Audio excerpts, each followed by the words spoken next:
Hello everyone, good morning. কেমন আছো সবাই? আজকে আমি আর রিয়ান সকাল সকাল বেরিয়ে পড়েছি বাজার করতে। আজকে হচ্ছে সানডে, এর জন্য দেখতেই পাচ্ছ বাজারে অনেক ভিড়। মাছ বাজারে আমরা চলে এসেছি।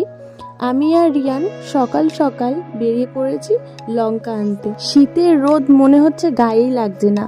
ছাতা তো এনেছি, কিন্তু ছাতা খোলার আর সময় নেই, এর জন্য হাতে নিয়েই ঘুরছি।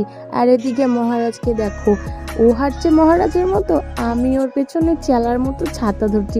তো যাই হোক, এখন আমরা বড় বাজারে চলে এসেছি বাজার করব বলে। আরে আবার বলে ফেললাম বাজার।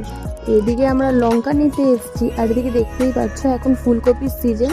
চারিদিকে ফুলকপি নিয়ে সবাই বসে রয়েছে। যেই দোকানে দেখাচ্ছি সেই দোকানেই ফুলকপি, আর ঠিক করতে পারছি না কোন দোকানে যাব।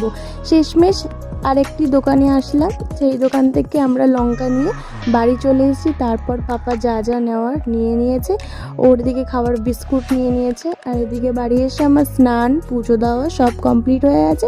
তোমাদের সাথে পুজো দেওয়াটা একটু শেয়ার করলাম। দেখো মাকে কিরকম সুন্দর লাগছে। তারপরে প্রদীপ আর ধূপকাঠিটা জ্বালিয়ে দিলাম। স্নান করে ওঠার পর আর কোনো কাজ না থাকায় বাড়ির গাছগুলোতে একটু জল দিয়ে দিলাম।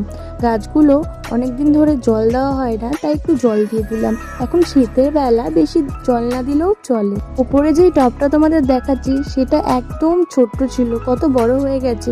এটা হচ্ছে মানি প্ল্যান্ট গাছ।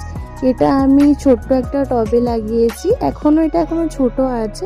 তারপর সন্ধ্যাবেলা আমরা চলে এসেছি মামা বাড়িতে। এই যে দেখতে পাচ্ছ লিলি, একে আমি বিস্কুট দিয়ে দিলাম। তারপর আমরা চারজন মিলে বেরিয়ে পড়লাম গঙ্গা জল নিয়ে আসতে। ঠান্ডার মধ্যে কি আর করবো গাইস। তারপর আমি গঙ্গা জল নেওয়া স্টার্ট করলাম। মামুনি আমাকে ধরে রয়েছে যাতে আমি পড়ে না যাই। এই যে জিনিসটা দেখতে পাচ্ছ, এটাও কিন্তু একটা লঞ্চ। এটাতে গাড়ি পারাপার করার জন্য এখানে রাখা হয়েছে। তারপর শীতের বেলায় ঠান্ডার মধ্যে গরম গরম খিচুড়ি খেতে কারই না ভালো লাগে বলো।